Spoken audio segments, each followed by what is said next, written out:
Hello and a warm welcome to you. This is a new episode of Inspire Africa with me, Natalie Wakam. We head straight to Kenya.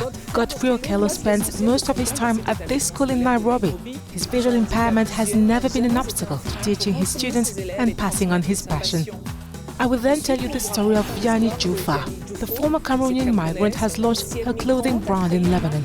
You'll see, this career path was far from self-evident. Despite obstacles, Africa's youth asserts its arguments, and in an unwavering desire to exist in the public sphere, young Africans continue to commit. Ileana Santos of the Je m'engage pour l'Afrique is our guest.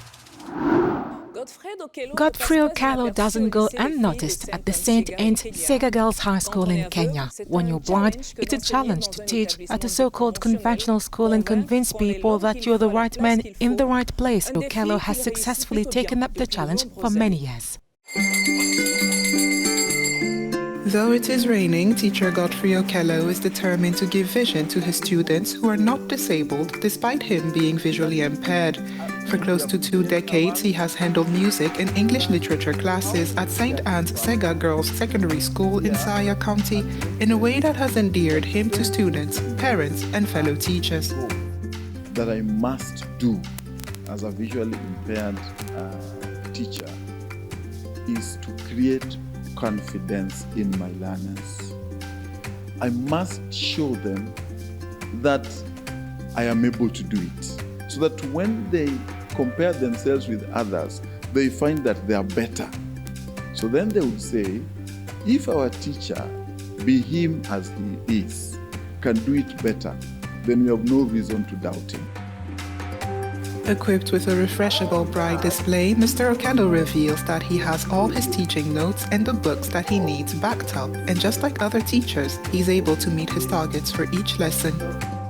The outgoing class of 2023, he was not only a class teacher but also a class principal, so he was managing the 5 classes of Form 4, and it made him, through his leadership, the school managed to get an improvement in the school mean from 5.7 to 6.0. Being a beneficiary of well-wishers throughout his earned education, Mr. Okello now champions the education of bright girls from financially handicapped families through securing scholarships and placing them in schools of their choice. His dedication in ensuring many girls get education has seen him scale the ranks in growth through learning. My mom passed in the year 2008. So Mr. Okello talked to my father and told him that there is an opportunity for bright students who are excelling in their studies, and he could enroll me to the same. And that is how I got to benefit from good through learning. To the girls whose future was influenced by Mr. Okello through education, he's a destiny shaper who gave them a lifeline. When one lives far from his community and suffers abuse and racism, it takes character and willpower to change your history. Former housemaid Vianney Jufa decided to do what would bring out her skills and went on to open her own clothing brand. Veronica Wanjiku Maji and Misha Alice strike a pose with a certain pride. The women wear outfits that first existed in the mind of Cameroonian fashion designer Jufa Vianney. She launched the Vianney de Marceau collection. I found myself in Lebanon doing cleaning and facing a lot of abuse, a lot of stuff. I was even through stuff that it's not easier for me to speak it to myself.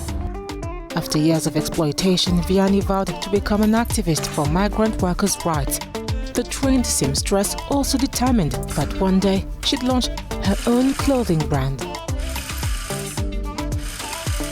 My dream for my brand is to be able to share my story, to bring the story of Vianney de Marceau, the beginning and the going of Vianney de Marceau all around the world.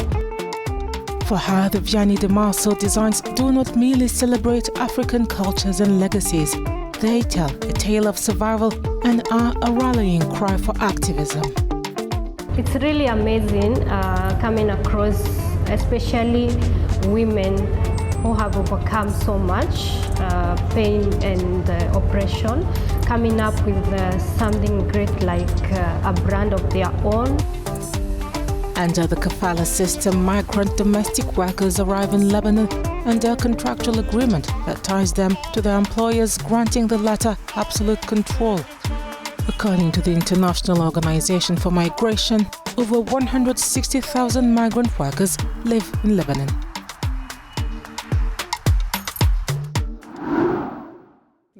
We're joined by Ileana Santos. Together with Amina Zaknouf, she founded the Je m'engage pour l'Afrique Association.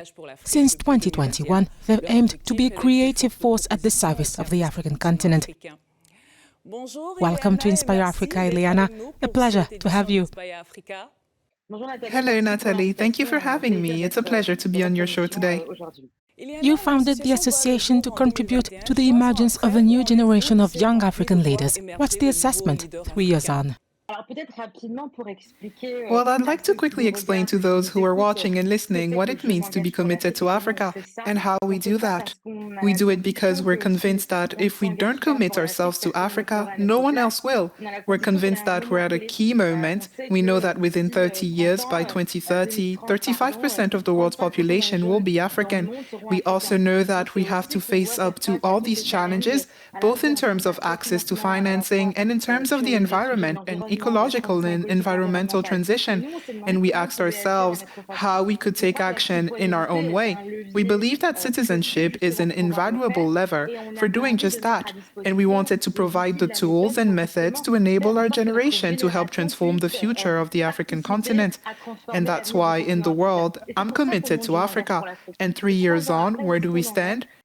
Well, we have over 15,000 people committed to our cause. Between Africa and Europe, we've managed to set up programs to reflect on cities and democracy, and to create valuable and engaging content. You indeed believe it is essential to connect local ecosystems and binational ones. Where do you stand with this approach? What's been its impact? We created this organization, this association on LinkedIn via social networks, and it's really important to underline this because I think, well, I'm 30 years old and I belong to this generation that's connected. We don't need to know each other to be able to work together. There's a lot of doubt about the commitment of young people on the continent, and that's simply not true. I can see it firsthand. We recently put out a call for applications to create educational content. In 24 hours, we received 500 excellent applications. So there's something out there and there's momentum, and it's precisely through this that we're able to connect ecosystems. Today we're in Morocco, Cameroon, Togo and Côte d'Ivoire, so we're really just trying to connect with the different African regions with their specific features and characteristics, and that's important for me to underline. We know that ties with rulers, those in power, are fraught, hard to build. Still, you push for these changes. Some may or can say that you're too optimistic. I like to say I've gone from being an Afro-optimist to an Afro-pragmatist. I'm well aware of the realities and the fact that things aren't moving as quickly as we'd like them to. And there are two factors for that. The most important thing is to be in action and to be on the move.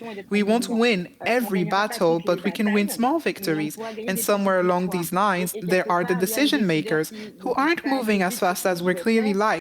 This is not just criticism of the continent's leaders, but also of Africa's partners, especially its young people and civil society, which must and can do more. So we have to start with what I call the policy of small steps, being very clear that decision makers are not necessarily going to move at the same pace as us. Nevertheless, what's important is our ability to get together and enable synergy. You clearly believe in this. How do you see this excellent, highly performing Africa in the future? I think an independent and successful Africa is one in which we're proud of who we are. We're proud of our history. We know it. We're capable of interacting with all the stakeholders who work with them, with Africa, be it France, Europe, but also other partners as equals. For me, that's something that's extremely important. There are indeed all these issues of financing and financial autonomy, which for me is key to our ability to produce locally, to create our own products in any case, to have strong industries and create jobs. And I mean, youth is key. One figure that has always stuck with me is that we need to create 5 million jobs on the continent by 2030. How do we do that? And how do we respond to the mass unemployment we're seeing on the continent? And that's the kind of Africa I want to see. The kind of industry that can create jobs is the kind that can ensure that every individual enjoys economic and social fulfillment. And that, in a way, is what I'm all about. Personally, I'm committed to Africa, and I invite all those who are watching us to participate in their own way, either by joining us or, of course, by taking part in our work. Thank you for your insight, Ileana Santos. Thank you, Natalie. That wraps this episode of Inspire Africa. I leave you with gorgeous pictures of the celebration of African football in Côte d'Ivoire. Bye for now.